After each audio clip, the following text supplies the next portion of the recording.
Con el informe de subyugación concluido, una mano descansa cerca de una pequeña criatura blanca parecida a un zorro que duerme. Más allá de la ventana se extiende una ciudad-castillo, pacífica bajo el sol. Una voz llama a un nombre: oye, Bel. La voz pertenece a un rey, sentado en su trono. Ante él se arrodilla el héroe, Bel. La voz del rey resuena con elogios, declarando que Bel ha protegido una vez más a la nación de las bestias mágicas, permitiéndoles recibir el nuevo año en paz. Expresa su gratitud, añadiendo que a Bel solo le queda un año para su retiro. Se dirige a él más personalmente, llamándolo Bel, el héroe de la espada sagrada, y le asegura que finalmente podrá tomarse un merecido descanso. Bel levanta la vista, con una sonrisa amable y agradecida en el rostro, pero ese momento de paz se ha ido. Ahora se encuentra en un bosque bañado por el sol, con la gran espada sagrada apoyada en su hombro, y su expresión ha cambiado a una de confusión. Se pregunta qué podría estar pasando ahora. El mundo ha estado plagado durante mucho tiempo por bestias mágicas. Estas criaturas, que se han extendido por todo el continente, son el resultado de animales ordinarios que sufren mutaciones violentas por causas desconocidas. Cuando un animal se transforma, su cuerpo se agranda, su piel se vuelve anormalmente resistente y se vuelve feroz. Contra tales monstruos, las armas normales son inútiles, dejando a la gente sin más opción que huir y esconderse. Sin embargo, con el tiempo, la humanidad descubrió un medio para defenderse: las armas sagradas, forjadas con minerales especiales.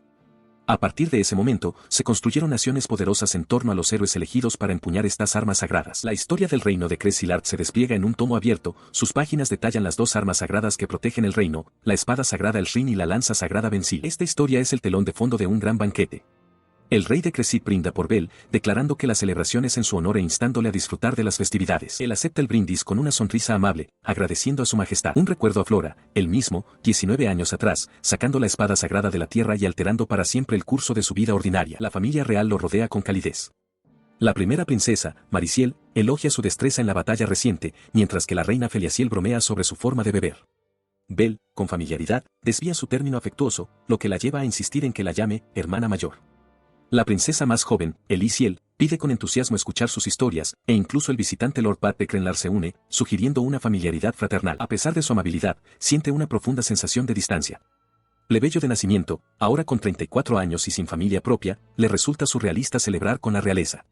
La imprevisibilidad de su vida pesa sobre él. El rey hace entonces un anuncio sorprendente: en la ceremonia de selección de héroe de ese día, se eligió un nuevo héroe para la lanza sagrada. La compostura de Bel se rompe por la sorpresa mientras pide confirmación. Mariciel relata el evento con entusiasmo, explicando cómo un simple niño tuvo éxito donde incluso los caballeros más fuertes habían fracasado, un hecho que su hermana Elisiel corrobora con entusiasmo. Su atención se dirige entonces a la curiosa joven princesa, Elisiel. Comienza a explicar que un arma sagrada no puede ser reclamada solo por la fuerza, elige a un portador basándose en su valía. Para aclararlo, introduce el concepto de maná, una fuerza vital inherente a todos los seres vivos. Explicó que un arma sagrada en su estado normal es simplemente una hoja elegante hecha de un mineral especial, incapaz siquiera de rasguñar a una bestia mágica. Solo al canalizar maná a través de ella se vuelve poderosa. Por eso los candidatos son elegidos en función de su capacidad para desenvainar un arma sagrada, una hazaña que consume una gran cantidad de maná. La joven princesa, Elisiel, comprendió el principio, pero señaló que el maná es invisible a los ojos. Su madre, la reina, añadió que aquellos que pueden manejar el maná son muy raros. Bel estuvo de acuerdo, afirmando que un héroe necesita más que solo fuerza, requiere la bendición del propio maná. Por eso, reflexionó, el reino debe mostrar su gratitud tanto a héroes como a santos y magos. Mientras Bel reflexionaba sobre este deber, el rey Lord Bat lo interrumpió abruptamente, señalando a sus dos hijas, Mariciel y Elisiel. Sin rodeos, le preguntó a Bel con cuál de sus preciadas hijas le gustaría casarse, razonando que el héroe no se está volviendo más joven y necesita una compañera. Un Bel desconcertado balbuceó con incredulidad, insistiendo en que no era digno de tal honor. La oferta del rey no carecía de precedentes. A cambio de arriesgar sus vidas contra las bestias mágicas, a los héroes se les prometen generosas recompensas, tierras, estatus y matrimonio con bellezas nobles. Es un sueño al que muchos aspiran, una vida donde todo lo imaginable está a su alcance. A pesar de la promesa de tal vida, Bel se recompuso y se dirigió directamente al rey Lord Pat. Afirmó que para su retiro, una modesta pensión sería suficiente. Veía a las princesas como sobrinas y tenía una petición diferente: que se le permitiera entrenar al nuevo héroe para convertirlo en un digno sucesor. Al ver su resolución, Lord Pat le ofreció una bebida. Más tarde esa noche, en los aposentos reales para invitados, Bel tropezó y cayó sobre su cama, habiendo bebido demasiado. Desde la puerta, la princesa Mariciel lo observaba, notando lo raro que era verlo tan ebrio. Reflexionó que su padre se vuelve insistente con la bebida, pero tiene buenas intenciones, antes de que sus pensamientos se dirigieran a la espada de Bel. Sabía que contenía una entidad espiritual llamada Elsie, que al parecer una vez fue humana. Mientras yacía allí, una voz aguda atravesó su neblina de borracho, declarando que era de mala educación que hablaran de ella de esa manera y proclamando que todavía tenía corazón de mujer. Era la espada, Elsie, la que hablaba. Aturdido, Bell preguntó qué estaba pasando, y luego murmuró que, como podía oír su voz, debía de estar bien. La espada le espetó que se callara. Él continuó su conversación con el espíritu de su espada. Elsie lamentó que, a pesar de haber luchado a su lado durante 19 años, nunca le había visto el rostro. Era una lástima, reflexionó, ya que conocía cada pensamiento en su cabeza. Molesto, Bell le preguntó si podía dejar de leerle la mente sin permiso. Mientras caminaban por los terrenos nevados del castillo, Elsie se preguntó en voz alta si el próximo héroe podría oírla, señalando que, hasta ahora, solo Bell había sido capaz. Él estuvo de acuerdo, decidiendo dejar de lado la conversación sobre una novia por el momento. Entre la caza de bestias y el entrenamiento de un novato, el año iba a estar muy ocupado. Más tarde esa noche, descansando en su cama, pensó en el futuro. Con solo un año por delante, contaría con Elsie.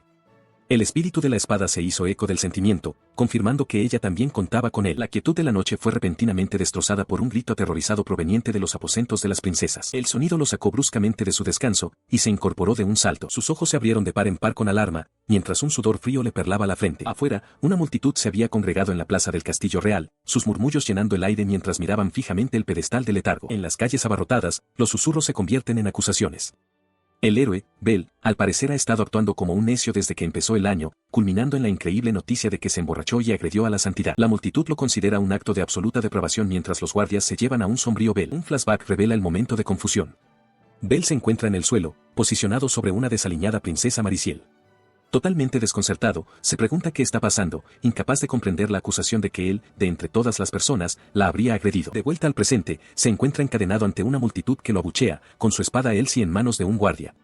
Insiste en su inocencia, confundido, ya que hace solo unos momentos estaba en una celda.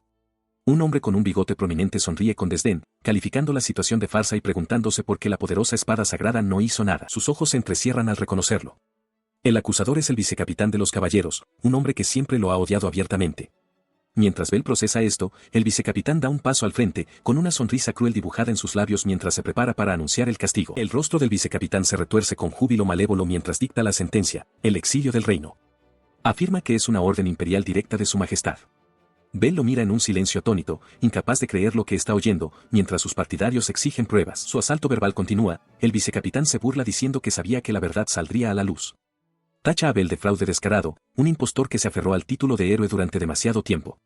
Lo llama una desgracia, una bestia que se atrevió a ponerle una mano encima a la noble Lady Mariciel. Inclinándose para que solo Bell pueda oírlo, el desprecio del vicecapitán culmina en un único y venenoso susurro, dirigido al héroe y a su espada sagrada, basura. Despojado de su armadura, Bell se encuentra ante una multitud hostil que corea exigiendo su expulsión.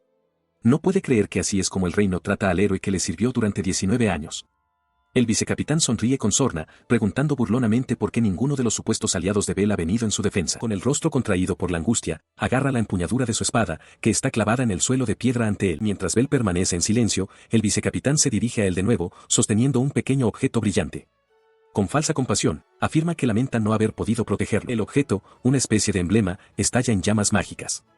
El vicecapitán le recuerda a Bell que sabe lo que viene después. Mientras observa a la segunda princesa, Elisiel, gritar en el suelo, Bell piensa que él es quien debería disculparse por ser tan patético.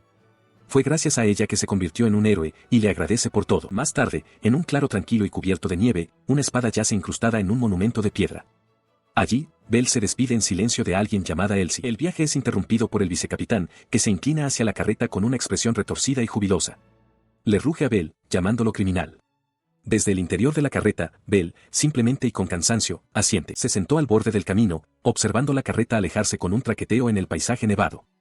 El pensamiento resonaba en su mente, su papel como héroe había terminado. La finalidad de aquello lo dejó arrodillado en la tierra, una figura solitaria contra el suelo yermo y vacío. Se llevó la mano a la cadera, solo para recordar que la espada sagrada ya no estaba. Ya no era un héroe. Afloró el recuerdo de una mujer llamada Elsie, ella lo habría regañado por resfriarse, preguntando quién protegería al país si el héroe enfermaba. Ese pensamiento fue reemplazado por las burlas de la multitud, sus gritos de «fuera», resonando en sus oídos. Dejó escapar un largo suspiro, preguntándose qué debería hacer ahora. De repente, una voz interrumpió sus pensamientos, comentando que él era un caso perdido sin ella. Levantó la vista, atónito, y vio a Elsie arrodillada ante él. Gritó su nombre con incredulidad. Sus ojos se posaron en una daga que ella sostenía, y exigió saber por qué estaba allí y dónde estaba la espada sagrada. Ella simplemente señaló que, al final, también podía poseer esa daga. Su expresión se endureció con furia. Estalló contra él, preguntándole si sabía cuántos años había pasado entrenándolo, solo para que él cayera de lleno en su trampa. Declaró que el reino lo había desechado después de toda su dedicación, llamándolos peores que bestias. Él era un idiota, gritó, por permanecer leal a un país así. Mientras W.E.A. balbuceaba una disculpa, ella lo interrumpió, afirmando que los chicos no deberían preocuparse por los detalles. Ella exige saber por qué no se defendió ni intentó escapar, insistiendo en que no tenía motivos para aceptar el abuso sin más. Bell explica que se quedó paralizado, incapaz de moverse. Confiesa que si hubiera respondido, habría manchado la imagen heroica que siempre había admirado. Su resolución se desmorona y las lágrimas corren por su rostro mientras el peso de todo lo golpea de repente. Elsie, sin rodeos, lo llama idiota. Esa noche, los dos deambularon hasta la mañana, con los únicos bienes que le quedaban a Bell, una cantimplora, un saco, una capa de caballero, la daga de recuerdo de su padre y unas pocas monedas de oro escondidas en su zapato. Una semana después del exilio, su viaje resulta difícil. Al llegar a una aldea, son recibidos inmediatamente con miedo y hostilidad. Los aldeanos, reconociéndolo como un traidor, les niegan la entrada y declaran que no tienen nada que venderles. El rechazo constante finalmente rompe su compostura y estalla en frustración. Le explica a Elsie la fuente de su enfado, su cartel de Se Busca, que lo tacha de peligroso traidor nacional, se está extendiendo a una velocidad imposible. Debido a ello, le niegan la entrada en todas partes, lo que le imposibilita vivir en cualquier reino humano. Elsie intenta mantenerse optimista, sugiriendo que si siguen buscando, alguien podría aceptarlos. Entonces ella lo detiene, anunciando que tiene una idea, deberían dirigirse al territorio de los demonios. Bell pregunta qué es eso. Según explica Elsie, su ubicación actual está al oeste del reino de Krenlar, en las tierras desconocidas. Según la leyenda, este es un lugar donde viven demonios y no humanos, desprovisto de naciones humanas. Bell se da cuenta de que un lugar así debe de ser increíblemente duro. Él expresa sus dudas, recordándole que ya no tiene la espada sagrada. Elsie desestima su preocupación, garantizándole que es capaz de hacerlo. Animado por su confianza, y reconociendo que no tienen a dónde más ir, Bell acepta el plan. Con un grito de ánimo, Elsie se pone en marcha, marcando el camino. Ella le había prometido que estarían bien, pero unas semanas de viaje hacia el territorio de los demonios resultaron agotadoras. Las dificultades del camino los dejaron hechos jirones, culminando con Bell colapsando junto a un arroyo, jadeando en busca de aire. Llamó a Elsie, convencido de que se estaba muriendo, pero ella le aseguró con calma que eso no lo mataría, especialmente después de todo lo que ella había pasado. Sus palabras fueron lo último que escuchó. Su conciencia se desvaneció mientras un fuerte impacto lo sacudía, y su último pensamiento fue una pregunta confusa: ¿me desmayé? Yacía inmóvil en un claro bañado por el sol, con la daga caída de su mano inerte. Cuando finalmente se movió, fue para encontrarse con la visión de una pequeña y desconocida figura arrodillada a su lado. Sus ojos se abrieron con dificultad, luchando por enfocar el rostro que lo miraba desde arriba. Débil y desorientado, logró articular una pregunta: ¿quién? ¿Qué eres? Como respuesta, la niña con cuernos simplemente sonrió de oreja a oreja con inocencia. Cerca de allí, la voz de Elsie trajo una oleada de alivio, agradecida de que estuviera despierto. Rápidamente le explicó que estaba demasiado débil para hablar y que ella lo haría por él. Se tomó un momento para estudiar los rasgos de la niña: pelo azul, ojos carmesí y cuernos translúcidos, pensando que parecía casi un ángel. Su pensamiento fue interrumpido cuando la niña, sosteniendo un gusano, le preguntó si se lo iba a comer. Se estremeció por dentro, sorprendido de que pudiera oír sus pensamientos. Elsie aclaró que, si bien su propia voz era privada, esta niña podía oírlos de él. La niña entonces levantó la vista y pidió ayuda. Su súplica fue respondida cuando una mujer de largo cabello oscuro emergió del bosque. Delilah. ¿Qué estás haciendo?, la llamó. La niña, Delilah, se giró y le gritó con alegría: mami. Bell solo pudo quedarse mirando, completamente desconcertado por este giro de los acontecimientos. Sus ojos se abrieron de golpe, desmesuradamente por el asombro. En su estado delirante, percibió una segunda figura angelical ante él. La niña, Delilah, se giró hacia su madre, transmitiéndole los confusos pensamientos del hombre sobre su hambre, explicando que el señor quería comerse a la señorita Gusanito. La madre, una mujer de largo cabello claro y cuernos a juego con los de su hija, bajó la mirada hacia él, con una expresión indescifrable. «Señor», preguntó en voz baja, su voz atravesando la neblina de su mente. La conciencia de Bell regresa con la sensación de agua fresca deslizándose por sus labios resecos. Cerca, la voz de una mujer reprende suavemente a una niña llamada Delilah, aclarando que le está dando agua, no bichos. La mujer expresa su alivio, comentando la suerte que tuvieron de encontrarlo a tiempo. La mujer continúa atendiéndolo, sosteniendo suavemente su cabeza y preguntándole si puede beber un poco más. A medida que su visión se aclara, la mente de Bell se acelera. Observa los cuernos, el cabello extraño y el color distintivo de los ojos de sus salvadoras, y un único pensamiento se solidifica: deben de ser demonios. Su mirada se enfoca en la mujer inclinada sobre él. Sus rasgos, enmarcados por un cabello oscuro y cuernos curvos, parecen etéreos.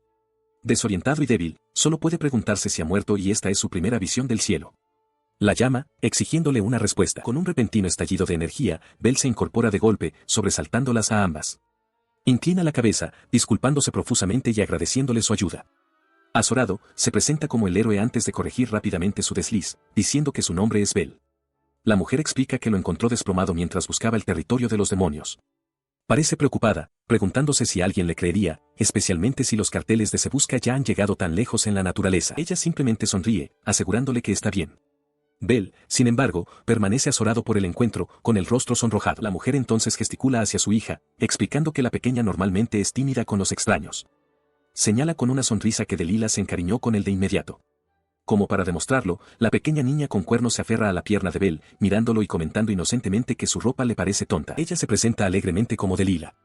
Su madre, nerviosa, se disculpa por sus propios modales y explica que los humanos se refieren a su gente como Onifolk. Cuando Delilah informa que su invitado tiene hambre, la mujer le ofrece a Bell descansar en su casa, que está cerca. Él acepta agradecido. Para su total asombro, la mujer, que se presenta como Natalia, lo levanta en brazos sin esfuerzo. Anuncia que han llegado a la aldea Onifolk. Bell, sudando y desconcertado por la demostración de fuerza, solo puede preguntarse qué está pasando. Él pregunta cómo es posible que lo levante, dado que acababa de colapsar. Natalia le explica que es una técnica de maná transmitida por el linaje Oni llamada Kyoryoku. Al concentrar maná en partes específicas del cuerpo, pueden potenciar sus habilidades físicas. Bell se maravilla con el concepto, reconociéndolo como una forma de mejora corporal única de los Onifolk. Mientras caminan por las tranquilas calles de la aldea, Natalia menciona que rara vez reciben visitas. Bell, todavía en sus brazos, observa la arquitectura tradicional del asentamiento. Se acercan a una casa grande y bien cuidada con techo de paja, enclavada en un denso bosque. Dentro, ahora con ropa prestada, Bell se encuentra incómodo mientras Delilah señala que su atuendo coincide con el de otra joven llamada Terura Chan. Una mujer con grandes y ornamentados cuernos le da la bienvenida formal a la aldea Onifolk, señalando que han pasado años desde su último visitante humano. Se presenta como Elisa, la jefa de la aldea y suegra de Natalia. Mientras Bell comenta para sus adentros su aspecto juvenil, Elisa le pregunta qué le ocurrió para que se desmayara. Él se prepara para contar su larga historia. Apenas había comenzado a hablar cuando un estruendo ensordecedor arrasó la aldea, sacudiendo los cimientos de la casa de la jefa. Él conocía ese sonido, era el rugido de una bestia. Instantes después, un joven Onifolk entró corriendo, explicando el origen de la conmoción. Transmitió un mensaje de su padre, una bestia mágica colosal estaba asaltando su perímetro. Los guerreros de la aldea usaban Kyoryoku para mantenerla a raya, pero el enorme tamaño de la criatura hacía incierto su éxito. El rostro de la jefa de la aldea se ensombreció. Inmediatamente ordenó a Natalia que escoltara a Delilah y a Bell a un lugar más seguro, mientras mandaba a todos los demás a reforzar la barrera. Mientras los aldeanos entraban en acción, Bell evaluó la situación, dándose cuenta de que esta bestia en particular podría ser demasiado poderosa para las tácticas convencionales. Sospechaba que se necesitaría su Oni Dash para tener alguna posibilidad de repelerla. Justo cuando Natalia lo instaba a irse, Bell detuvo a la jefa, exigiendo saber si tenían un método real para matar a tal criatura y que implicaba el Oni Dash. Elisa hizo una pausa, su voz grave mientras revelaba el secreto supremo de la tribu. El Oni Dash, explicó, es una técnica de último recurso, utilizable solo una vez en la vida. El usuario debe hacer añicos su propio cuerno usando Kyoryoku y luego verter toda su fuerza vital y maná en los fragmentos.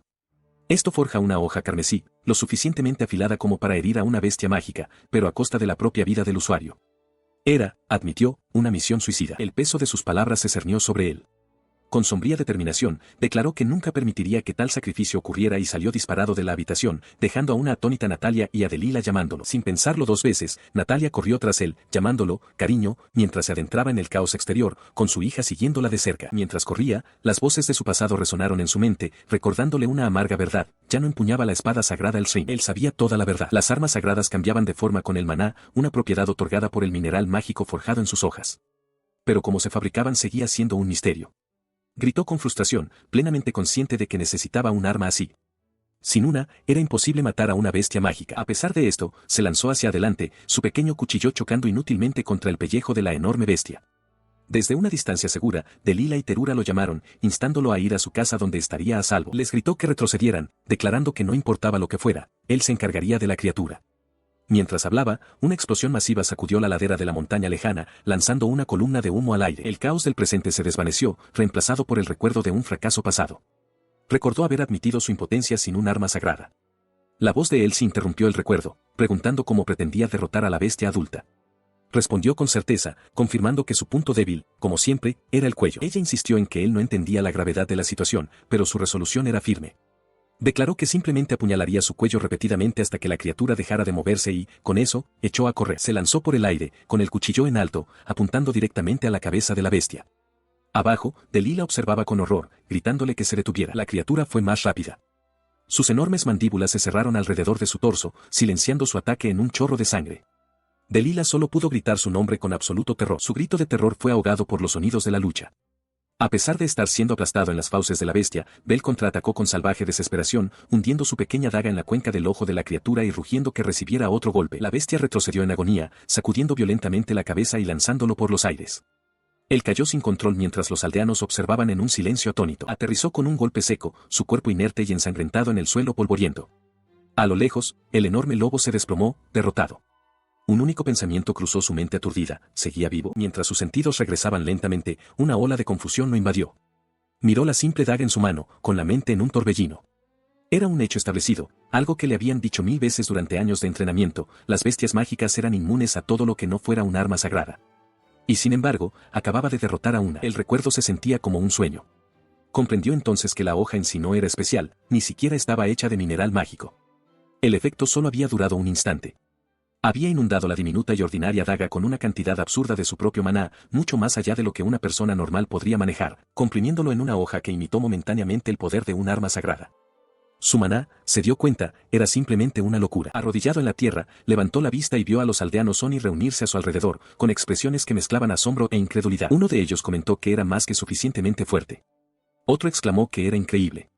El consenso era claro: había matado a una bestia mágica con su propia fuerza. En medio de los murmullos de elogio, Natalia dio un paso al frente. Se disculpó por todos los problemas que había causado y luego levantó la mano, golpeándolo con fuerza en la cara. Mientras él se tambaleaba por el golpe inesperado, con el rostro ardiendo, ella le dijo con severidad que apretara los dientes. Él permanece en el suelo, aturdido por la bofetada, mientras Natalia lo regaña furiosamente. Le exige saber quién sería tan imprudente como para luchar contra una bestia mágica a solas con una daga tan pequeña, cuestionando el valor que le da a su propia vida. Bell, desconcertado, solo puede balbucear en su defensa. Intentando calmar la situación, sonríe e insiste en que es solo un rasguño, explicando que sus heridas sanan muy rápido. Sin convencerse, Natalia se acerca, pidiendo permiso mientras insiste en ver la herida para curarla a ella misma. Una sola gota brillante cae en su mejilla y la herida desaparece en un instante. Asombrado, le pregunta a Natalia si es una técnica de los Onifolk, maravillado por su habilidad. La velocidad de la curación no pasa desapercibida para los espectadores, es incluso más rápida que la renombrada magia curativa de la santa, Mariciel. La jefa de la aldea, Elisa, observa con lágrimas en los ojos, su voz temblorosa mientras expresa su profundo alivio de que él siga con vida. Al ver las lágrimas de Elisa, Delila señala y declara que Bell la hizo llorar. Luego exige que le dé un fuerte abrazo a Elisa, y otro a ella también. La repentina petición deja tanto a Bell como a Elisa momentáneamente atónitos. Entra en pánico internamente, su mente acelerada con pensamientos sobre la impropiedad de abrazar a la jefa de la aldea, una mujer casada que acaba de conocer, especialmente en su estado actual. Mientras duda, él sí suspira ante su ineptitud. Su inacción hace que Delila rompa a llorar, acusándolo de hacer llorar a su madre. Elisa se toca suavemente la mano, admitiendo que fue ella quien le causó preocupación en primer lugar. Luego se dirige a Bell y se disculpa formalmente por cualquier ofensa. Él la tranquiliza rápidamente, diciendo que no se sintió ofendido en absoluto, mientras que Delila, ya calmada, le agradece su preocupación. Él la observa, con el rostro aún marcado por la batalla, mientras Elisa sigue hablando entre lágrimas. Le agradece por haber salvado a Delila y a su suegra. Él desvía el elogio, afirmando que fue ella quien protegió a los Onifolk, y considera en silencio que su papel como héroe podría haber terminado. Abrumada por la emoción, Elisa le ofrece su más profundo y sincero agradecimiento. Habiendo protegido la aldea Oni del repentino ataque de la bestia, observa a la gente que celebra mientras Elisa se arrodilla ante él. Una profunda sensación de alivio lo inunda. Está realmente contento de haber podido protegerlos a todos. Después de abatir a la bestia mágica que había atacado la aldea de los Oni, Bell se encontró en un momento de tranquila reflexión. Le explicó todo a la jefa de la aldea, Elisa. Le relató su pasado como un héroe que cazaba bestias mágicas, cómo fue incriminado por atacar a la princesa y, finalmente, exiliado por traición, marcado de por vida y rechazado por todas las naciones humanas. Ella escuchó con atención, tomando un sorbo de té antes de responder. Elisa comprendió su historia, pero le aseguró que los Oni no juzgan a la gente por esas marcas. Más importante aún, declaró, para ellos él era un héroe que los había salvado.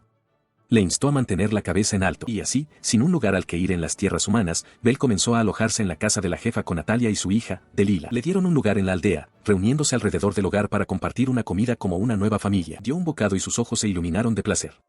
La comida estaba deliciosa, y elogió con entusiasmo la increíble cocina de Natalia.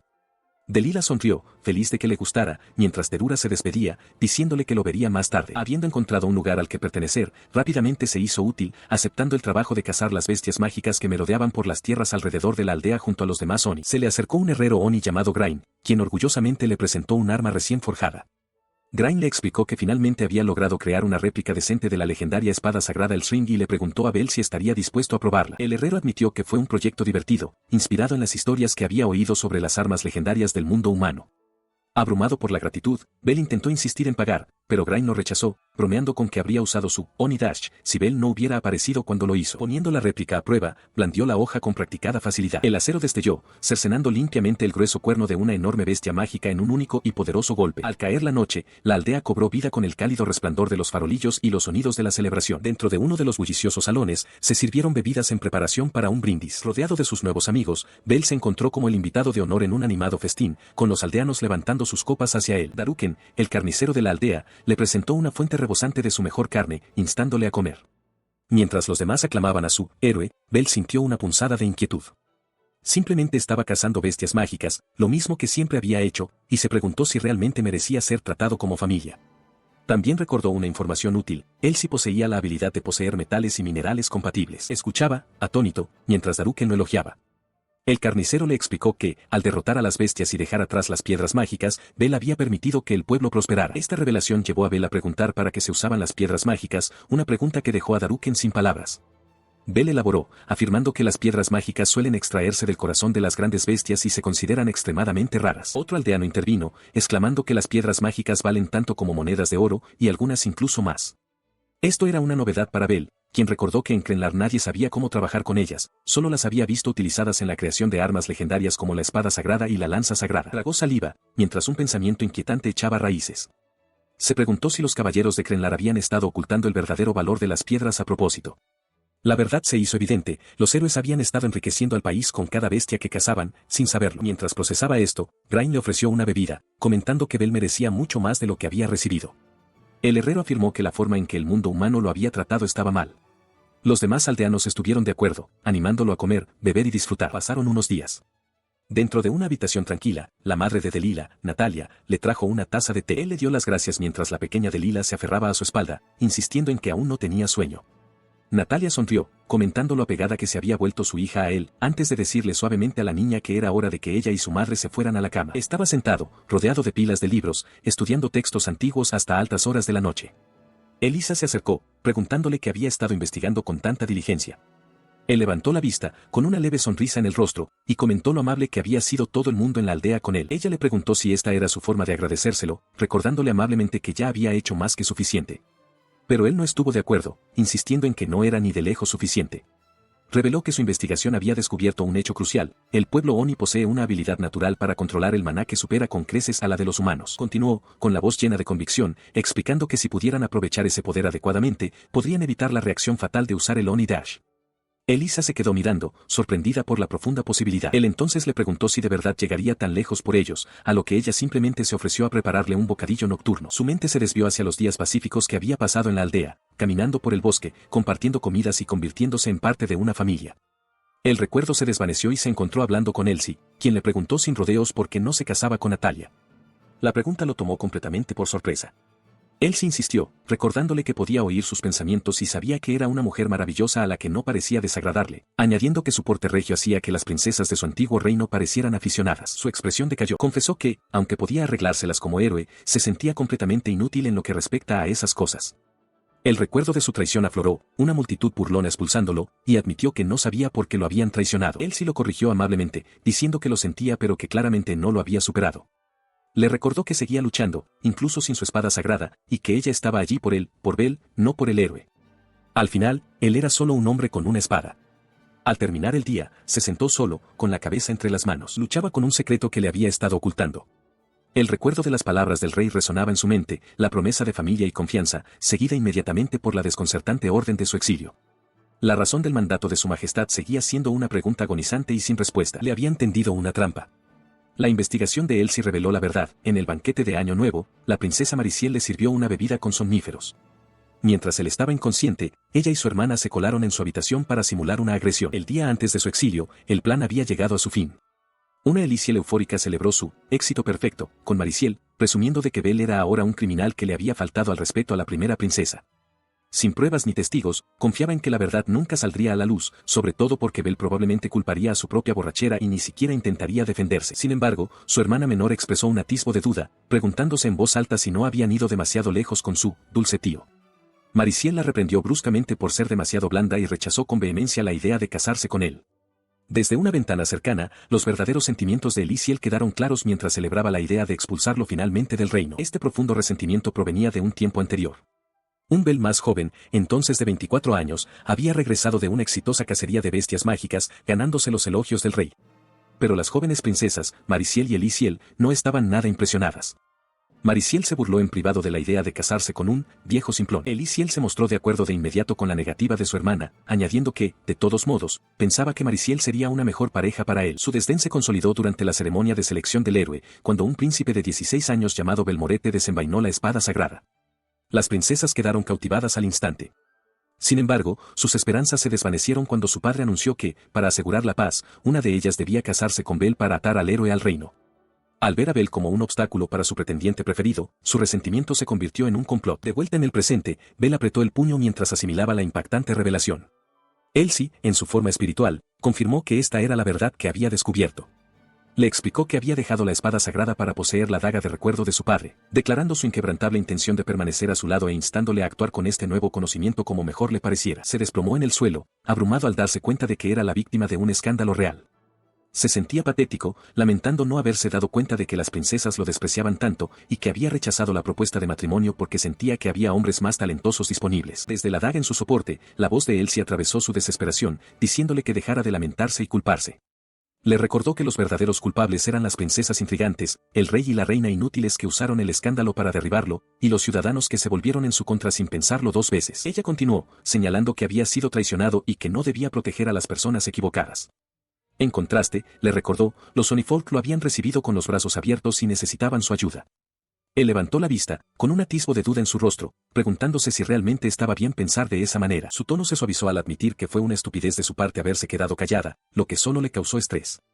Le instó a creer en sí mismo, insistiendo en que poseía el corazón de un verdadero héroe. Y lo más importante, le aseguró, la tenía a ella, a su familia y a su hogar para apoyarlo. Sus palabras dieron en el blanco. A la mañana siguiente, Bel estaba afuera, entrenando con una espada de madera. No podía seguir aprovechándose de la amabilidad de los aldeanos para siempre, tenía que encontrar una forma de contribuir. Mientras entrenaba, Elisa salió y lo saludó. Le dio las gracias, explicando que había oído que estaba pensando en formas de ayudar a los Sonifolk.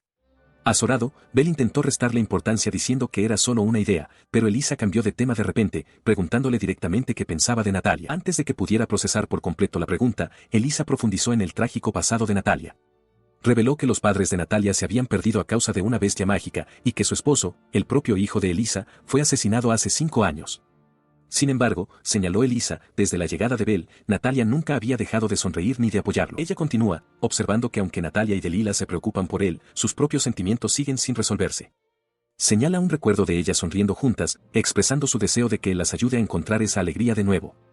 Bel se sorprende, dándose cuenta de que ella ha visto a través de todas sus ansiedades, su condición de humano entre demonios, su juventud e incluso su complicada posición como yerno potencial de la jefa. Mientras él procesa sus palabras, ella toma su mano con delicadeza, disculpándose por pensar demasiado. Le asegura que no se espera que cargue con todo él solo, pero le pide que le haga una única promesa. Con una sonrisa cálida y sincera, deja clara su petición, no mueras. Sus palabras le llegan al alma, encendiendo un fuego de resolución en sus ojos. Con la decisión tomada, Bel camina con determinación por la aldea y entra en la herrería. Grain, el herrero, levanta la vista de su trabajo para darle la bienvenida, fijándose en el pesado saco que lleva al hombro. Vacía el contenido sobre el mostrador, una enorme y brillante pila de piedras mágicas. Grain lo mira con incredulidad, preguntando qué es. Bel explica que cazó a todas las bestias de los alrededores, reconociendo que no podría haberlo hecho solo y que su protección fue de gran ayuda. Recuerda que Grain mencionó que las piedras eran valiosas y pregunta si esta cantidad es suficiente para lo que tiene en mente, declarando su intención de seguir cazando. Con una intensidad inquebrantable, le presenta su espada al herrero. Su propósito ahora está claro, necesita que Grain le forje una nueva arma, una que sea más fuerte, más dura y más afilada. Él escuchó mientras Grain, el herrero, tomaba la palabra, afirmando que él también tenía una petición. La expresión de Grain era una mezcla de diversión y preocupación al señalar que Bel estaba arriesgando su vida una vez más. El herrero confesó entonces que, sinceramente, había una espada en particular que nunca había podido crear. Era su sueño de toda la vida forjar un arma verdaderamente legendaria. Explicó que 2 cosas siempre se lo habían impedido, la necesidad de una cantidad absurda de piedras mágicas y un portador con la habilidad para manejar semejante espada. Mientras hablaba, su mirada se posó en la montaña de piedras que Bel había proporcionado, y luego en el propio Bel. Con todos los componentes necesarios finalmente presentes, Grain miró directamente al héroe e hizo su propia y sincera súplica, una petición para que Bel le ayudara a hacer realidad su sueño. Sin dudarlo, Bel aceptó, y así, la poderosa espada que Grain había propuesto comenzó a tomar forma. En su forja, se puso a trabajar, martillando con un único propósito, forjar la espada definitiva, una nueva espada sagrada nacida enteramente de piedras mágicas, para proteger a Natalia y a los demás. En el patio del castillo, se presenta ante el rey de Cressid el resultado de la primera cacería del héroe Belmorete, una enorme bestia mágica abatida. Un consejero, al examinar una brillante piedra mágica extraída de la criatura, se maravilla de no haber visto una de ese tamaño en décadas. Los espectadores están impresionados y el rey alaba la increíble valentía del héroe actual. El rey, ahora sentado en su trono, pregunta por la ubicación actual del héroe. Se le informa de que las princesas lo están atendiendo en este momento. Una oleada de alivio inunda el rostro del monarca al procesar la noticia. En un dormitorio lujosamente decorado, Belmorete yace profundamente dormido. Las princesas Mariciel y Elisiel lo observan, y una de ellas comenta que debió de estar tenso por su primera batalla, ya que se desplomó en un profundo sueño en el momento en que llegó al castillo. El rey reflexiona sobre esta información, recordando que lo mismo nunca sucedió con el héroe anterior, Bel. Sus pensamientos son interrumpidos por la llegada del comandante de los caballeros, Grandel Murat, que ha venido a informar en lugar de Belmorete. El rey lo reconoce, expresando que ha hecho un buen trabajo. Continúa, confiándole al comandante de los caballeros que, aunque Belmorete puede blandir la lanza sagrada, todavía le falta experiencia. El rey le encomienda oficialmente a Grandel el deber de apoyar al joven héroe. Sin ser visto, Bel escucha desde un pasillo cercano. De pie en un balcón con vistas a la capital, Bel se mofa de lo que ha averiguado. Se da cuenta con desprecio de que retrasaron deliberadamente las cacerías, permitiendo que los monstruos se hicieran más fuertes, todo para que el héroe novato pudiera matarlos y tener un debut impresionante. Los desprecia a todos como unos completos necios. Camina por un mercado bullicioso, llevando a una encantada Delila sobre sus hombros. La energía es palpable, pareciendo más un festival que un simple día de mercado. Elsie explica que la llegada de una caravana comercial, la primera en años, ha traído una vitalidad inusual y bienvenida a la zona, atrayendo tanto a locales como a visitantes. Natalia y Delila están visiblemente emocionadas por el ambiente festivo. Mientras continúan, se encuentra pensando en lo adorables que son madre e hija. Un momento después, su rostro se sonroja al darse cuenta de que Elsie ha leído sus pensamientos, reprendiéndolo por ello. El grupo, con Delila y Natalia a la cabeza, se acerca a un puesto cargado de mercancías. En el puesto, examinan una selección de joyas. Bel, todavía un poco avergonzado, sostiene a Delila mientras el mercader presenta sus productos al grupo interesado. De repente, una voz interrumpe el bullicio del mercado, llamando, héroe. Un joven encapuchado que lleva una caja se detiene en seco, reconociéndolo como el héroe de la espada del reino de Clenrad. Bel se gira, con una expresión de pura sorpresa al ser identificado. El rostro del joven se contrae con angustia. Comienza a toser, disculpándose con Bel por el hecho de que el reino lo haya desterrado. El esfuerzo emocional y físico resulta ser demasiado, y se desploma en el suelo. Preocupada, Elsie le dice a Delila que se adelante con su madre. Mientras tanto, en el reino de Clenrad, un oficial entrega un informe sombrío. Bestias mágicas han comenzado a pulular por las áreas circundantes, volviendo las rutas comerciales intransitables y haciendo que cualquier aproximación al reino sea extremadamente peligrosa. Más tarde, el hombre que se desplomó despierta en una cama. Se presenta como Baralek, el capitán de la caravana comercial, explicando que su trabajo viajando entre naciones humanas y demoníacas se basa en la confianza y la información. Bel, procesando la noticia de las bestias, pregunta por el nuevo héroe del reino.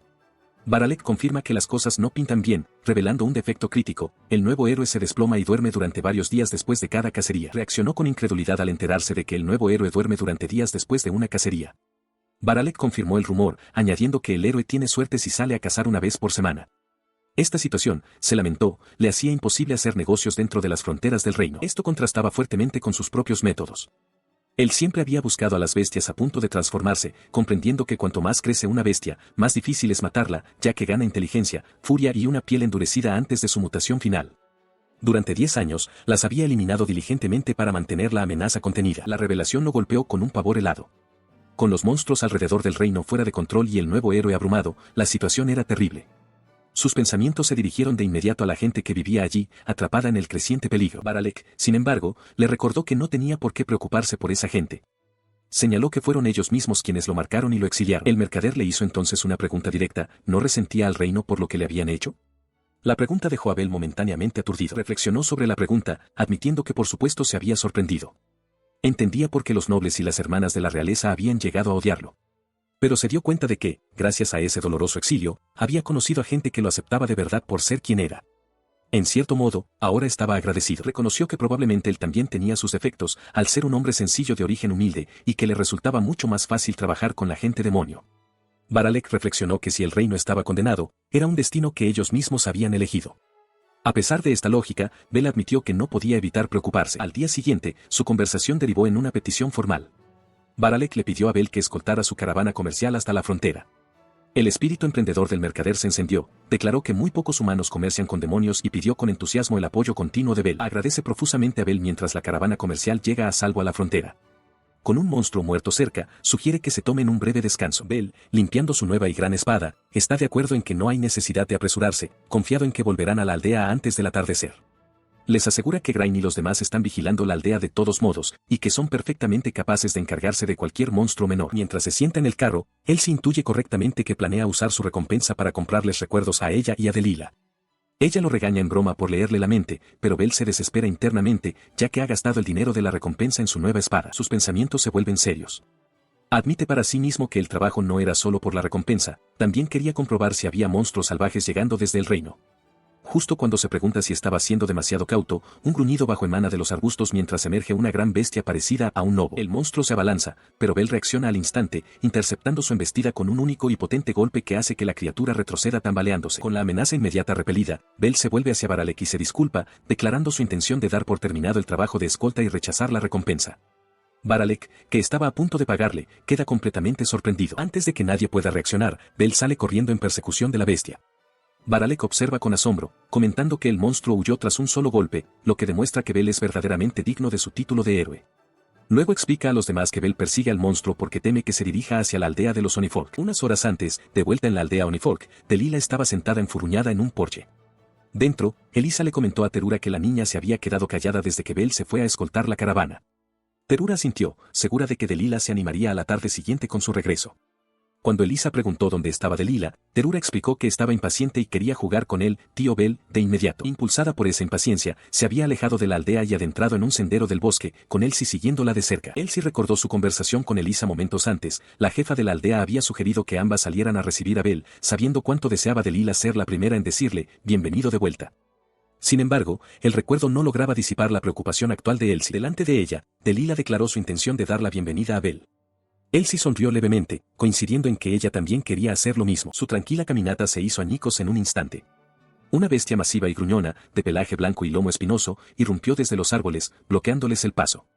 Tanto Elsie como Delilah se quedaron paralizadas, con los ojos desorbitados por el terror. De vuelta en la aldea, un estruendo atronador resonó desde el bosque, levantando una columna de polvo hacia el cielo. Elisa y Terura observaron con horror. Al darse cuenta de que un monstruo estaba atacando, a Elisa se le heló la sangre mientras sus pensamientos volaron inmediatamente hacia las dos que acababan de marcharse. Aferrando a Delilah con fuerza, Elsie corrió entre los árboles, con la bestia persiguiéndola estruendosamente. Jadeaba en busca de aire, con la mente acelerada, preguntándose por qué una criatura así estaba allí.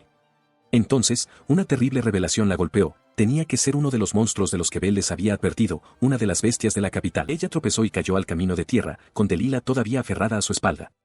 Con el monstruo acercándose, su único pensamiento era asegurarse de que la niña pudiera escapar, aunque ella no pudiera. Mientras Delilah gritaba, un pie pesado se estrelló contra el suelo justo a su lado. De vuelta en la aldea, Elisa abrazó a Terura con fuerza, tratando de ofrecer algo de consuelo en medio del pánico creciente. Le susurró palabras tranquilizadoras, diciéndole a la pequeña que todo iba a estar bien. Sus palabras de consuelo, sin embargo, se le atoraron en la garganta cuando una repentina y escalofriante revelación la invadió. La fuente de su conmoción fue Terura, quien habló con una certeza tranquila desde sus brazos, anunciando que el tío Bell estaba en camino. En ese preciso instante, la bestia se cernió sobre Elsie y Delilah, con su enorme garra levantada para un golpe final y aplastante. Elsie cerró los ojos con fuerza, protegiendo a la niña con su cuerpo y enviando una súplica desesperada y silenciosa por Bell. El golpe nunca llegó.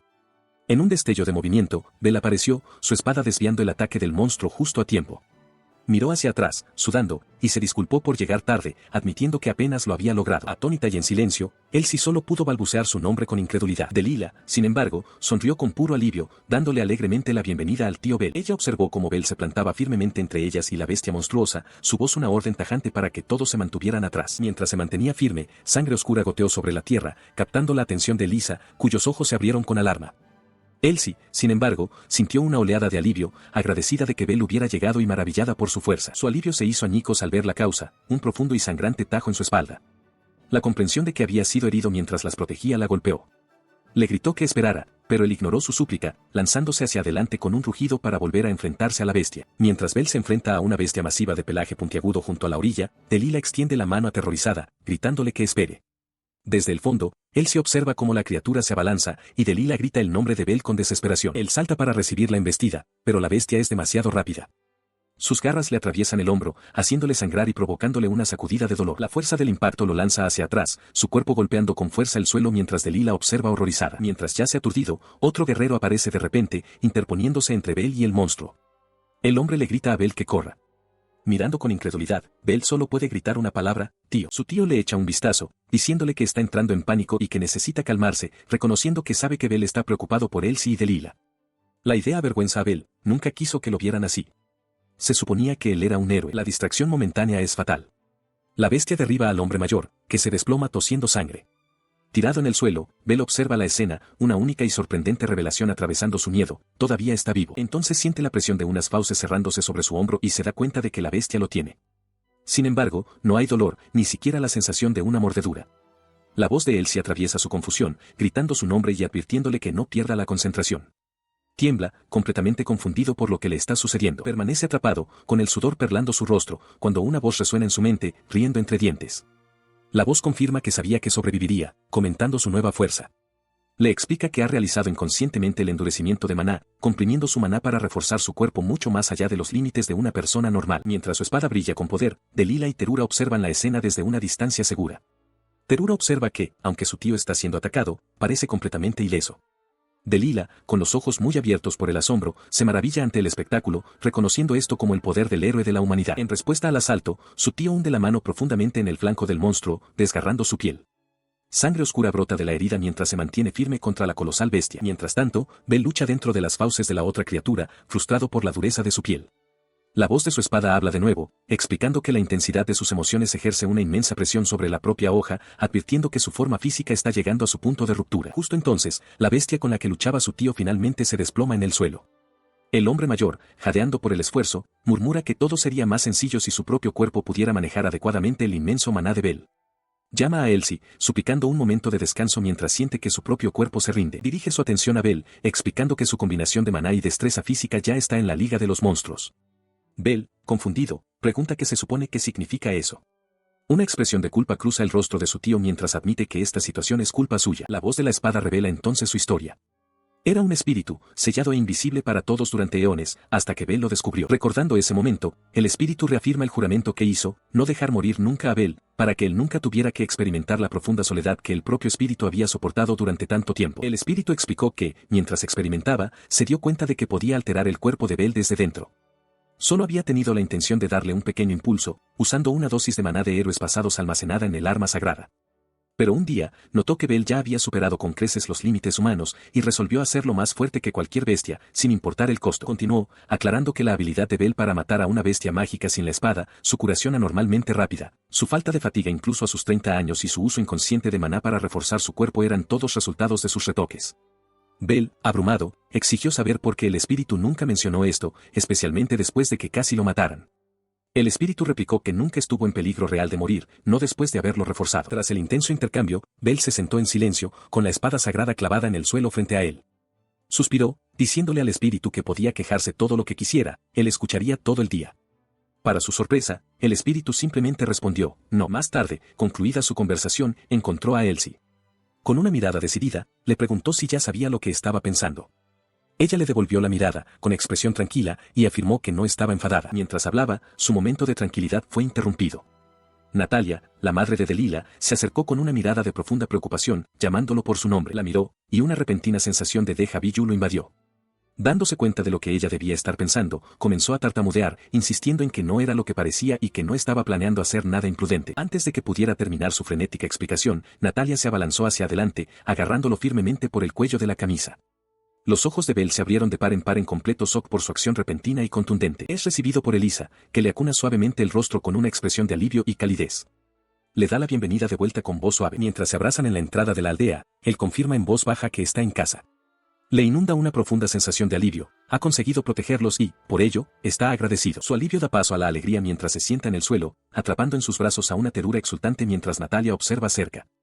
Levanta la vista, expresando su sincera gratitud a Elsie, reconociendo que su éxito fue gracias a ella. Elsie, observándolo, reflexiona en silencio sobre su imprudencia, pensando para sí misma que es un idiota. Sin embargo, admite que fue precisamente esa fuerza la que protegió a todos.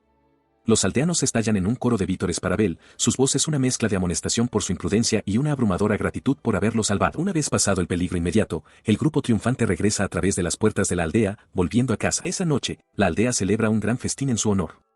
El salón está lleno de charlas alegres mientras un aldeano Oni amontona una montaña de comida en el plato de Bell, insistiendo en que coma y no se contenga. Él tranquiliza a Elisa diciéndole que su herida en la espalda está bien, explicando que la magia curativa de Natalia ya la ha sanado. El carnicero, Daruken, se acerca con lágrimas en los ojos, expresando una inmensa gratitud por haber matado a una bestia tan grande. Elisa, sin embargo, lo mira con preocupación, preguntándose si ya está pensando en encargarse de todo por su cuenta otra vez. Ella continúa, explicando que sus acciones le han dado esperanza al futuro de la tribu Oni. El herrero, Grain, está tan inspirado que ha estado trabajando incansablemente para forjarle la espada definitiva. Con renovada determinación, Elisa declara que la tribu también desea luchar a su lado. Su declaración es recibida con un coro de aprobación de los aldeanos más jóvenes, quienes se agolpan a su alrededor, suplicándole que les enseñe a luchar contra las bestias. Bell queda atónito por la petición. Elisa comenta que parece que ha sido completamente aceptado, añadiendo que sus ancestros los maldecirían si dependieran únicamente de un héroe humano. Mientras la celebración continúa, Elisa observa lo bien que se ha integrado en su comunidad. Luego se dirige a una tímida Terura, animando a la joven a compartir un poco de su bebida local con el invitado, una oferta que Terura acepta con timidez. Elisa le hace un gesto para que se siente a su lado, con una amplia sonrisa de celebración en su rostro. La mirada de Natalia se pierde, sus pensamientos se vuelven hacia el pasado. Recuerda las sombrías secuelas de ataques de bestias anteriores, un tiempo no para celebrar, sino para llorar a los caídos.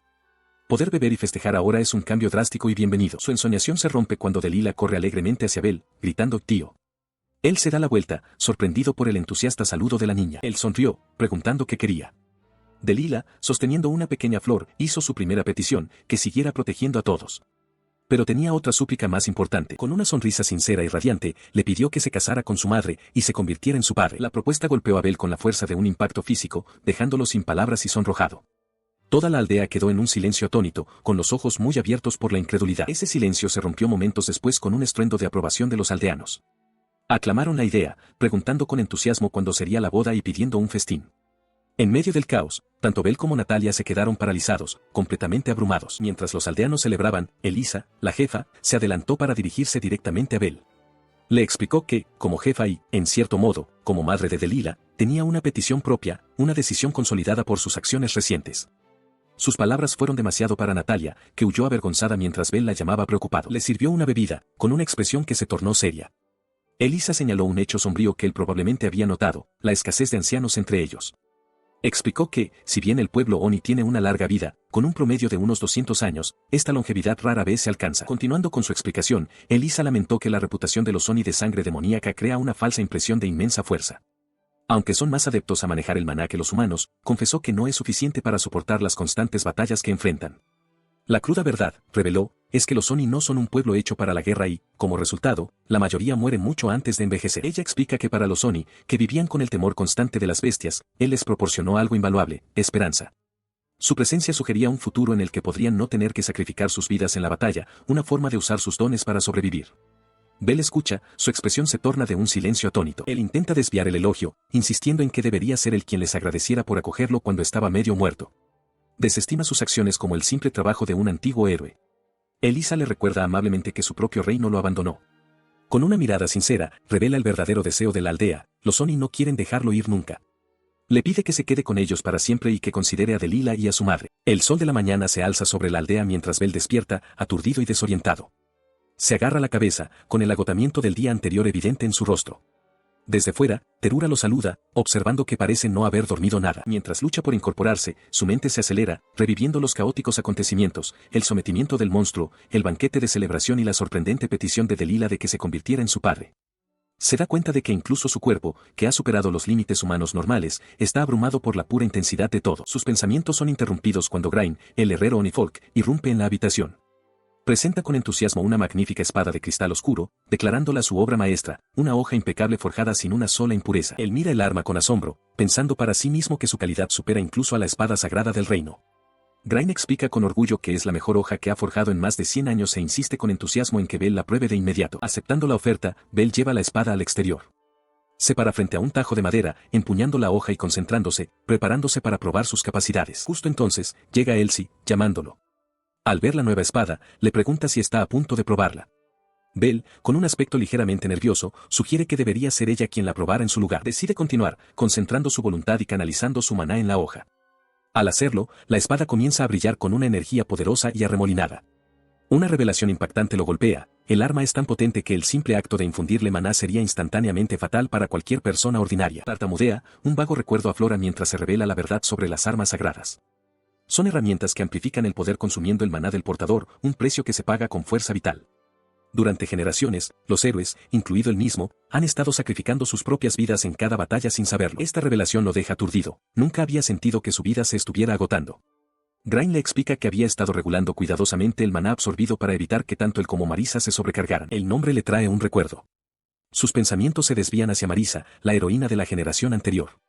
Era una leyenda, la única que cumplió su mandato completo de 20 años para el reino de Krenlar, y la que lo había acogido después de que perdiera su hogar. Una terrible comprensión cae sobre él. Él y Marisa habían estado luchando juntos contra bestias demoníacas durante casi 2 décadas. Recuerda que cuando llegó por primera vez a quedarse con Marisa, Elsie también estaba allí. Se imagina a Marisa, siempre tan desesperada por proteger a la joven Elsie.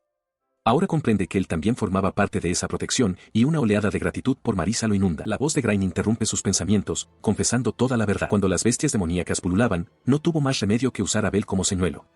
Desde el principio, había estado extrayendo el maná de Bell cada día durante 19 años para nutrir y criar a Elsie. Bell se vuelve hacia Grain, exigiendo una explicación. Grain replica que los Unifolk están mucho más en sintonía con el maná que los humanos, y que el propio poder de Bell, su generación y capacidad de maná, está en un nivel completamente diferente. Revela que el maná que acaba de extraer era 10 veces la cantidad habitual, una dosis letal para cualquier persona normal, incluidos los Unifolk. Como para demostrar su punto, Elsie yace desplomada cerca, completamente agotada. De repente, se vio inmerso en un recuerdo de su juventud. Un árbol enorme yacía talado por un único y limpio golpe. La voz de una mujer, firme pero amable, resonó en su mente, preguntándole si lo entendía. Ella habló de su destino, de su vida como la espada sagrada, y le prometió que estarían juntos. Mientras él se arrodillaba en el claro, ella le presentó una espada oscura y única. Esta espada, le explicó, estaba hecha precisamente para él. El joven Bell levantó la vista, con una expresión indescifrable. El recuerdo se disolvió, devolviéndolo al presente, donde Grain miraba la espada con horror. El herrero, sudando y señalando con un dedo tembloroso, balbuceó que podía oír algo, una voz, que provenía de la hoja. Continuó frenéticamente, explicando que no había sentido resistencia alguna al cortar el árbol, y que la cantidad de maná que la espada había absorbido no se parecía a la de ninguna arma sagrada que conociera. Con un terror creciente, Grain se dio cuenta de lo que había hecho, había forjado una espada con nombre.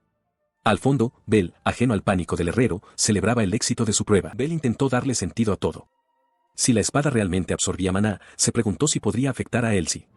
Sus pensamientos derivaron entonces hacia las palabras de despedida de Marisa, un extraño consejo de disculparse con su suegra y no elogiarla demasiado. Su ensoñación fue interrumpida por Elisa, la jefa de la aldea, que estaba de pie en la terraza. Le encomendó un solemne deber, proteger a esta gente con su cuerpo y esa misma espada. A su lado, una sonriente Delilah se ofreció a ayudar a limpiar el jardín, su inocencia en marcado contraste con la pesada responsabilidad que acababa de recaer sobre él. Más tarde esa noche, a la luz de las velas, Elsie le trajo una comida de lagarto de roca a la parrilla. Le informó de que su suegra, Natalia, había oído que deseaba hablar con ella. Mientras el sabroso aroma se desprendía del plato, Bell solo podía pensar en lo delicioso que se veía. Se sentó en la terraza con Delilah mientras su suegra, Natalia, comenzaba a hablar. Como jefa de la aldea y pariente suya, le pidió formalmente que se convirtiera en parte de su familia. Bell asintió en silencio. Se volvió hacia Delilah, con una suave sonrisa en el rostro, y confesó lo feliz que estaba. Delilah, sorprendida, admitió que había estado tan centrada en la subyugación de demonios durante tanto tiempo que nunca había podido imaginar tener una familia propia. Su expresión se ensombreció mientras juntaba las manos, revelando que ya había perdido un lugar al que llamar hogar 2 veces. Delilah lo miró, perpleja, repitiendo sus palabras, ¿2 veces? Comenzó a explicar. La primera vez fue a los 13 años, cuando su pueblo natal fue destruido y perdió a su familia. 2 años después, fue elegido como el héroe de la espada sagrada. Luchó creyendo que si podía derrotar a los demonios, podría proteger a la gente del reino, que se había convertido en una segunda familia para él. Pero esa esperanza se hizo añicos. Justo cuando pensaba que había encontrado su lugar, fue repentinamente tachado de criminal y exiliado. Admitió que en ese momento pensó que era el único que sufría tal destino, pero entonces conoció a Delilah en su punto más bajo. Mientras revivía el doloroso recuerdo, Delilah colocó suavemente su mano sobre la de él. Le suplicó que no se rindiera, asegurándole que en algún lugar debía existir un sitio al que pudiera regresar y estar en paz. Sus ojos se llenaron de lágrimas mientras hablaba, diciéndole cuánto amaba las mañanas en esa casa. Conmovido por su sinceridad, Bell colocó su otra mano sobre la de ella, encontrando consuelo en sus palabras y su presencia. Descubre que su nueva vida comienza con un suave despertar por parte de Delilah. Tras compartir un desayuno preparado por Natalia, todo el pueblo lo despide, y sus cálidas despedidas marcan el inicio de su día. Más tarde, habla en privado con Elisa, confesándole que sería feliz si se convirtiera en familia con ella y Natalia. La declaración la deja momentáneamente sin palabras. Ella responde, con las mejillas sonrojadas, mientras explica sus circunstancias. Revela que es viuda e hija del jefe de los Sonifolk, y por eso, siente que pedirle que asuma la carga del futuro del pueblo sería demasiado. Él aclara sus intenciones con una mirada firme, explicando que su deseo se extiende también a Natalia y Delila. Incluso espera que algún día Delila pueda llamarlo, papá. Abrumada y nerviosa, Elisa acepta, diciéndole que está lista. Entonces revela una parte dolorosa de su pasado, admitiendo que es un hombre que fue exiliado de su propio país simplemente porque no les agradó que se casara. La confesión deja atónita a Elisa, cuyos ojos se abren con incredulidad. Mirándola con grave intensidad, afirma que hay una última cosa que debe confirmar. Le pregunta si estaría de acuerdo con un «bienvenido a casa», que podría no decirse en mucho tiempo.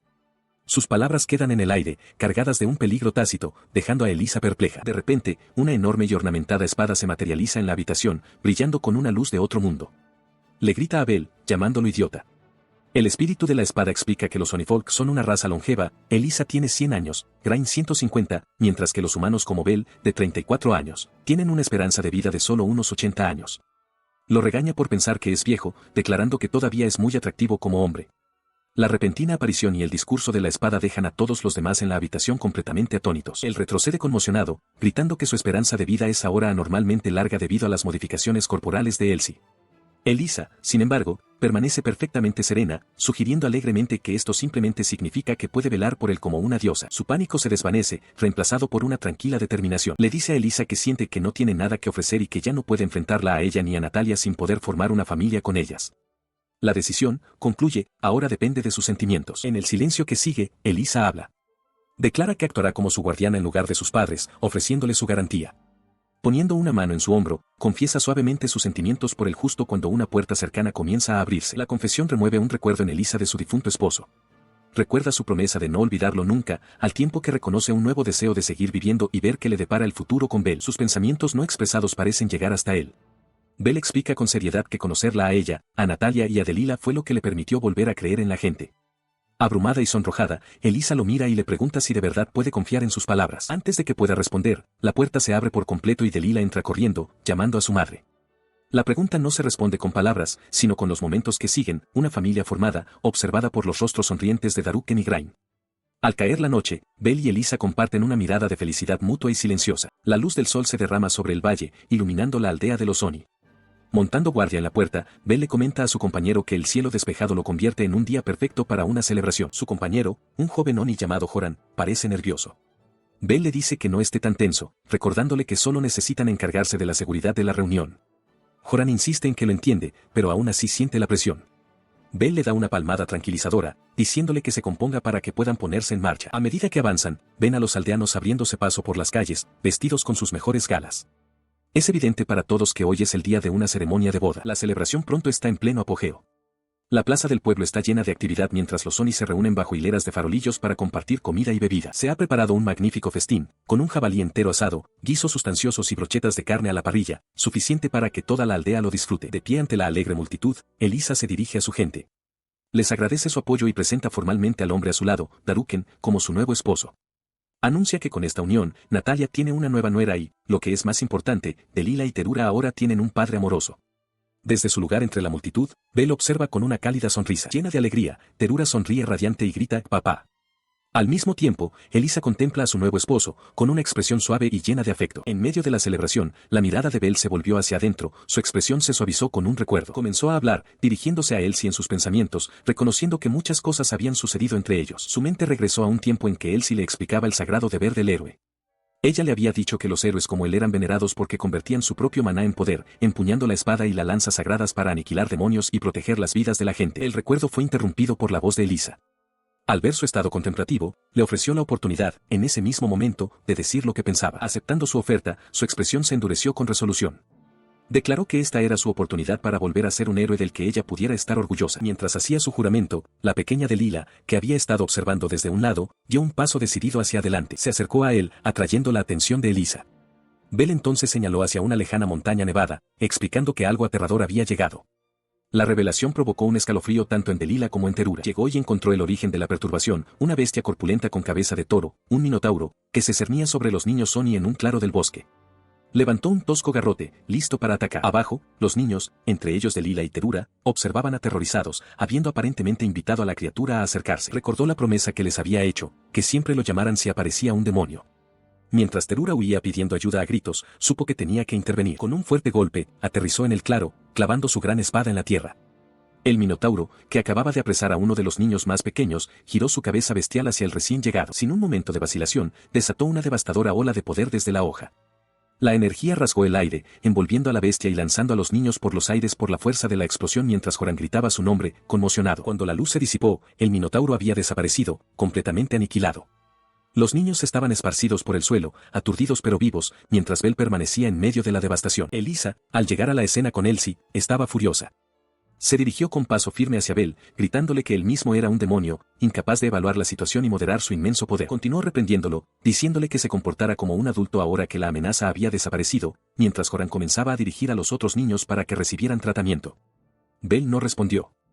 Su atención estaba fija en su espada sagrada, donde vio que uno de los cuernos ornamentales de su guarda se había roto. Fue confrontado de inmediato por los jóvenes Sony a los que acababa de salvar. Joran y otro chico le preguntaron por qué había venido, señalando que estaba en medio de su ceremonia de boda. Detrás de ellos, los otros niños observaban, con expresiones que mezclaban culpa y preocupación. La mirada de Belle se desvió más allá de ellos, su rostro grabado con preocupación.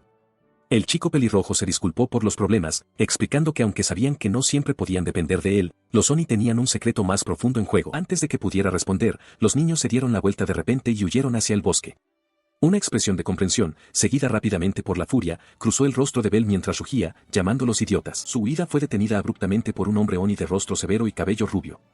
Agarró a los dos chicos, exigiendo saber por qué habían intentado usar la carrera Oni, cuando les había dicho explícitamente que lo llamaran si aparecía un monstruo. Empujado al suelo, el chico pelirrojo levantó la vista desafiante, preguntando cuándo, entonces, se suponía que debían usar la carrera Oni. El hombre respondió fríamente que no debían usarla por algo tan insignificante como salvar una sola vida. El chico lo miró de vuelta, completamente desconcertado por la lógica del hombre. Mientras los otros aldeanos observaban en silencio, el hombre pronunció el nombre de la técnica de nuevo, carrera Oni. Sus facciones se endurecen con determinación mientras revela la naturaleza del arte secreto de los Oni, una técnica para quemar la propia fuerza vital, transformando sus cuernos en una espada para proteger a la familia y a los compañeros. La voz del anciano rubio corta la tensión, ofreciendo una perspectiva diferente. Proclama a los aldeanos reunidos que el verdadero orgullo de su gente es arriesgar sus vidas y usar el Oni Dash para defender a sus camaradas. Esta aparente contradicción deja a Belle desconcertado. Se vuelve hacia el anciano, preguntando por qué, si ese es su código, le prohibió al chico hacer exactamente eso. Antes de que se pueda dar una respuesta, la angustia del chico pelirrojo estalla. Las lágrimas corren por su rostro mientras sus cuernos comienzan a brillar y a fracturarse bajo una inmensa tensión. Le grita a Belle, cuestionando por qué debe ser contenido cuando los hombres de su clan siempre han heredado este poder para luchar, lamentando que en su estado actual no puede apoyarlo. El tenso momento se rompe de repente. Joran se acerca y se arrodilla ante Belle, ofreciéndole un trozo de comida con una disculpa silenciosa. Belle, sorprendido por el gesto inesperado, lo mira con asombro. Él explica que él y los otros niños simplemente querían agradecerle a Belle por su ayuda, y esta fue la única forma que se les ocurrió. Levantando la vista con dolorosa sinceridad, Joran pregunta por qué Belle debe llevar una carga tan pesada él solo. Su voz se llena de convicción mientras continúa, afirmando que debido a que Belle siempre los está protegiendo, todos están preparados para arriesgar sus vidas por él en cualquier momento. Luego le ruega a Belle que al menos les permita una cosa, compartir una comida de celebración con él, para que todos puedan rezar por su continua fortaleza. De repente, el anciano Onifolk rubio golpea con un grueso palo de madera las cabezas de Joran y del chico pelirrojo, gritándole a su necio hijo. El seco chasquido resuena mientras los chicos gritan de dolor. La regañina continuó mientras otro adulto se disculpaba profusamente con Belle por el comportamiento de los niños. El anciano los reprendió por su presunción, declarando que sus acciones recientes fueron un error completamente imprudente y casi fatal que requería una seria reflexión. Con grandes chichones en la cabeza, los niños asintieron dócilmente. Mientras observaba la escena, Belle se dio cuenta de algo. Ahora lo entendía.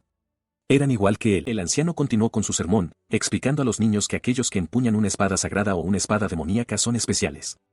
Son ellos quienes convierten su propio maná en poder como sacrificio, reuniendo el valor para ponerse en pie y luchar. Sus palabras sobre el respeto que se le debe a un héroe resonaron profundamente en Belle, cuyas manos se cerraron en puños apretados. Más tarde, una vez completada con éxito la subyugación del demonio, se reanudó el banquete interrumpido.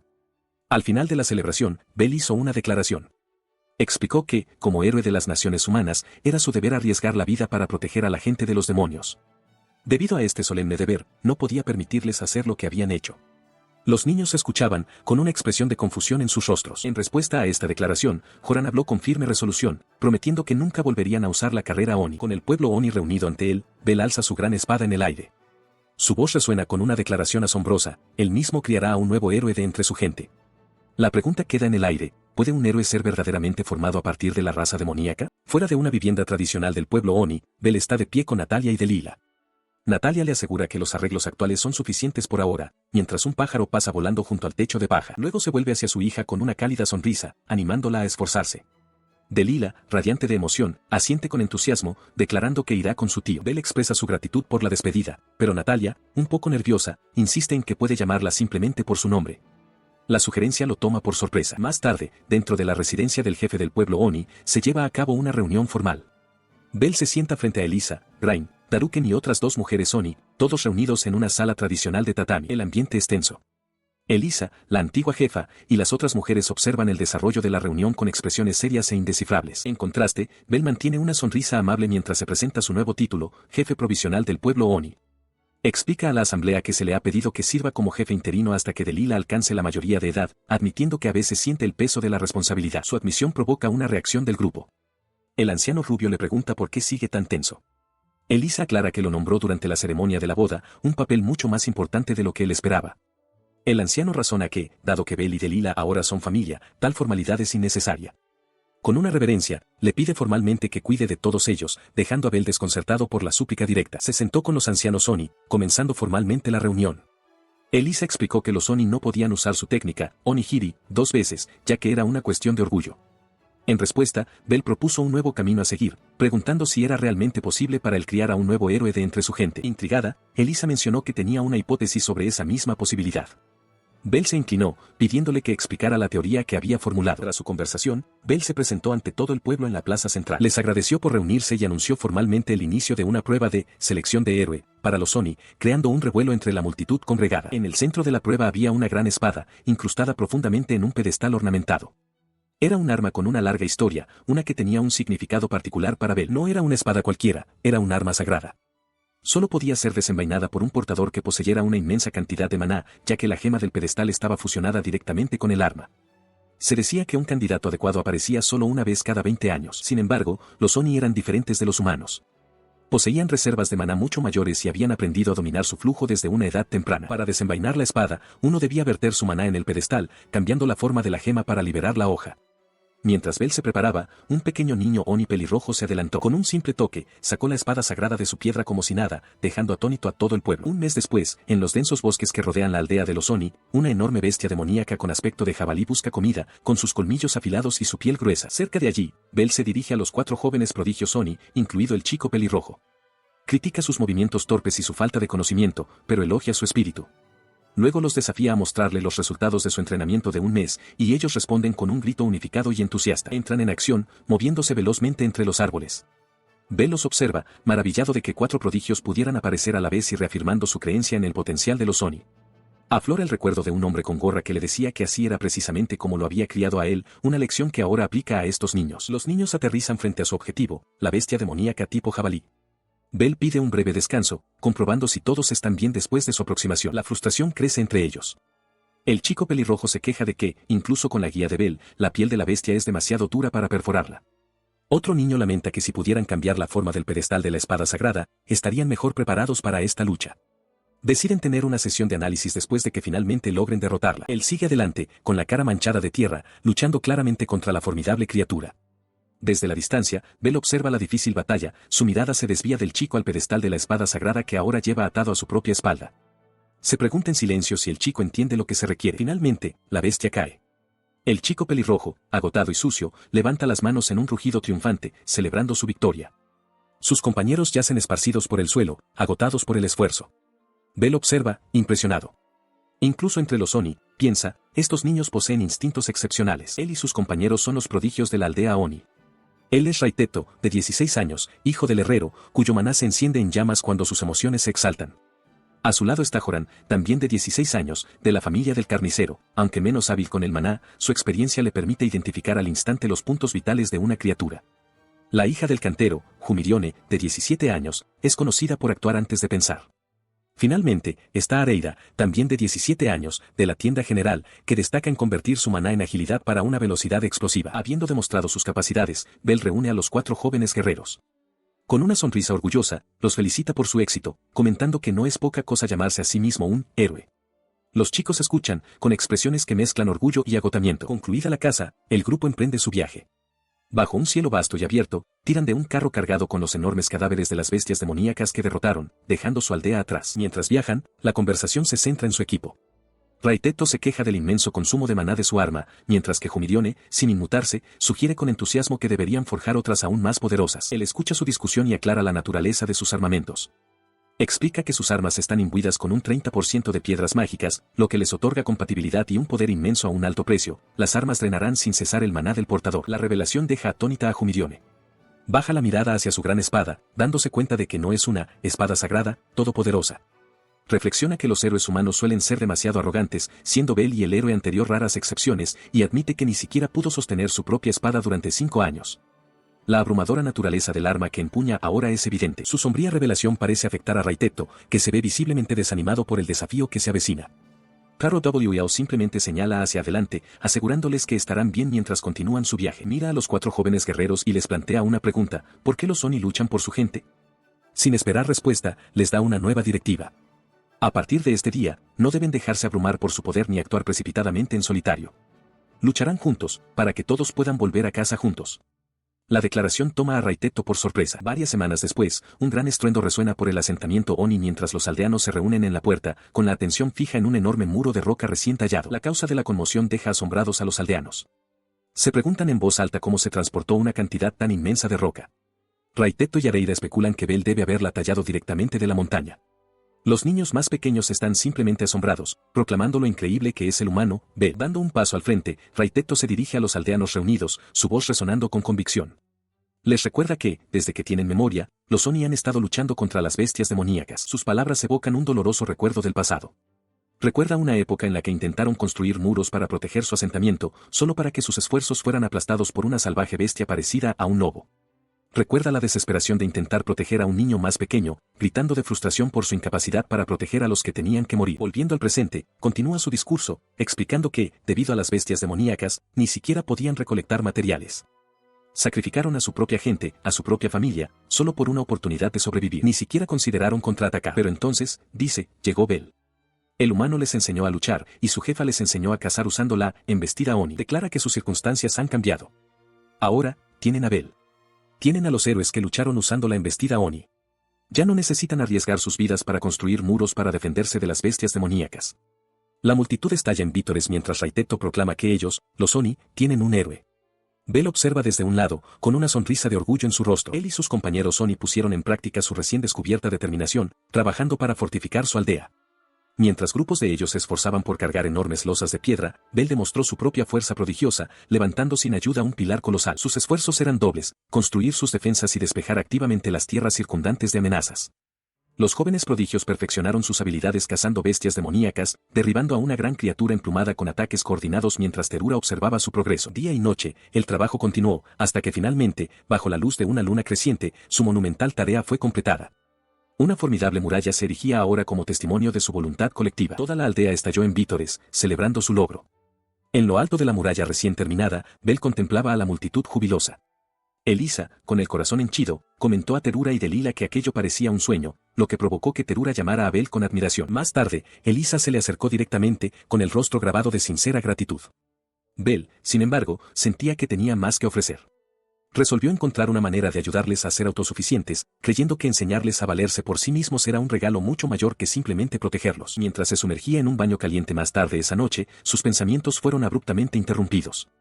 Humirione había aparecido a su lado, sobresaltándolo por completo. Se vio incapaz de rechazar su ayuda, y pronto Humirione le estaba lavando la espalda con suavidad, preguntándole si la presión era la adecuada. Mientras Bell lamentaba internamente haberse dejado llevar por la situación, Terura apareció con entusiasmo, pidiendo su turno para lavarle la espalda, para su continuo asombro. En otro lugar, Elisiel expresó su preocupación por Natalia, observando que debía estar agotada por su trabajo anterior. La joven princesa insistió en ayudar, queriendo al menos hacer eso por ella. Mientras tanto, Bell se sobresaltó en el baño al encontrar a la propia Natalia lavándole la espalda. Tartamudeó que estaba perfectamente bien, pero ella continuó con su tarea, afirmando que lo hacía por el bien de todos. Trabajaba con silenciosa determinación, pensando que siempre se esforzaría por el bien de los demás. Sin embargo, al pasar la mano por su hombro, se detuvo, su atención captada por una intrincada y oscura marca en su piel. Su expresión se tornó seria mientras se inclinaba para examinar la marca más de cerca. Su voz era baja y urgente mientras le preguntaba si se estaba extendiendo, notando que parecía más grande que antes y cuestionando qué podía significar este cambio.